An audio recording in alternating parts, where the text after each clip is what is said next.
Hello everyone, good morning. চলে এসেছি আরও একটা নতুন ব্লগ নিয়ে। আজ হচ্ছে 15ই আগস্ট। তো সকলকে জানাই 75তম স্বাধীনতা দিবসের অনেক অনেক শুভেচ্ছা। তো ভিডিওটা দিতে একটু লেট হয়ে গেল। তো সকাল সকাল মা বানিয়েছিল খিচুড়ি আর পাঁপড় ভাজা। তো এরপরে খিচুড়ি আর পাঁপড় ভাজাটা খেয়ে রেডি হয়ে এখন আমি যাচ্ছিলাম বাজারে শাড়ির পার কিনতে।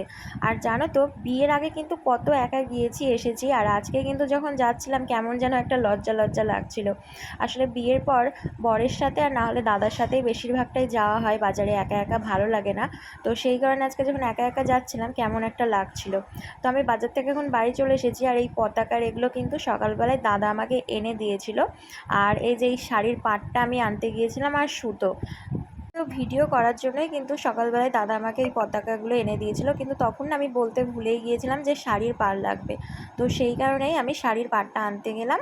তো বাড়ি এসে তোমাদের সাথে এগুলো শেয়ারও করে দিলাম। আর এদিকে মা করছিল রান্না, এখানে 5 রকম সবজি দিয়ে একটা 5 তরকারি রান্না হচ্ছিল। আর এই দিকটাতে হচ্ছে ইলিশ মাছ কেটে রেখেছিল, আজকে বাড়িতে ইলিশ মাছ হবে। তো এখন ঝটপট স্নান টান করে এখন দেখো আমি চলে এসেছিলাম ঠাকুর ঘরে পুজো দিতে। যেহেতু মা রান্না করছিল সেই কারণে আমি পুজোটা দিয়ে দিচ্ছিলাম। আর এদিকে দেখো সুন্দর করে সাজিয়ে দিয়েছি। আর আজকে কিন্তু বৃহস্পতিবার ছিল, ওই জন্য লক্ষ্মীর ঘটমট পেতে আর হচ্ছে ফুল টুল দিয়ে সিংহাসনটা সাজিয়ে কিন্তু আমি পুজো দিতে বসে পড়েছি। তো তার আগে তোমাদের সাথে একটু শেয়ার করে দিলাম। পুজো দেওয়ার কিছুক্ষণ পর একটু রেস্ট নিয়ে সুন্দর করে সেজে নিয়েছিলাম, আর মা কিন্তু আমাকে সুন্দর করে শাড়ি পরিয়ে দিয়েছিল। কেমন লাগছে অবশ্যই তোমরা কিন্তু কমেন্ট করে জানাবে। এরপরে দেখো আমি চলে এসেছিলাম ছাদে কিছু রিলস ভিডিও বানানোর জন্য, যেটা তোমরা ইনস্টাগ্রামে জবা মণ্ডল 98 দেখতে পারবে। যারা যারা এখনও আমার ইনস্টাগ্রামটা ফলো করোনি তারা যাও, ঝটপট ফলো করে দাও। আর এই নাচটা দেখে বলো তো আমি কোন গানের রিলস বানাচ্ছিলাম, যদি বলতে পারো তাহলে ঝটপট কমেন্ট করে জানিয়ে দাও। সবাইকে জানাই গুড ইভিনিং। তো সন্ধ্যাবেলায় কিন্তু প্রচণ্ড আমার খিদে পেয়ে গিয়েছিল, সেই কারণে এখন আমি চাল ভাজা মাখাচ্ছিলাম। আর বাবাকে বলছিলাম যে বাবা খাবে কিনা, তো সেই কারণে বাবা খেতে চাইলে অল্প করে, তাই বাবাকে দিচ্ছিলাম। আর জানো তো, আমি না চাল ভাজা খেতে ভীষণই ভালোবাসি। আগে তো মা বাড়িতেই ভাজতো, কিন্তু এখন আর টাইম পায় না বলে ভাজে না।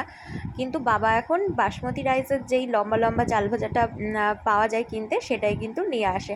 তো এদিকে আমার চাল ভাজা মাখানো কমপ্লিট। আর এই যে দেখো, তোমাদেরও লোভ হচ্ছে তাই না? চলে আসো চলে আসো, তোমাদেরকেও মাখিয়ে দিব। আর ঝাল ঝাল করে মাখিয়েছিলাম, হেপি লাগছিল। এরপরে এখন আমি দেখো, মা বিড়ি বাজছিল বলে আমি মাকে একটু বিড়ির মুখগুলো মেরে দিচ্ছিলাম। আর আমি না বিড়ি পাততে পারি না, আমি বিড়ির পাতা কাটতে পারি আর মুখ মারতে পারি। এর মাঝে কিন্তু আমরা গিয়েছিলাম অনুষ্ঠান বাড়িতে, কারণ একটা দিদা মারা গিয়েছে, তো সেখানে আমাদের নিমন্ত্রণ ছিল। যেহেতু আমি বিয়ের পর 1 বছর আমার খাওয়া বারণ ছিল বলে না খেয়ে না খেয়ে এখন আমার আর মরা বাড়িতে খেতে ভালো লাগে না। সেই কারণে আমি আর খাইনি, আমি শুধু গিয়ে একটু সবার সাথে দেখা করে চলে এসেছি। তো রাত্রিবেলায় আমার ডিনারে ছিল মোগলাই পরোটা। তো এই যে এখন আমার মোগলাই পরোটা খাওয়া হয়ে গিয়েছে, এখন কিন্তু ঘুমু ঘুমু করব। তো চলো, এই ছিল আজকের আমার একটা ছোট্ট ব্লগ। তোমাদের কেমন লাগলো? যদি ভালো লেগে থাকে লাইক কমেন্ট শেয়ার আর সাবস্ক্রাইব করে দিও। Tata, by.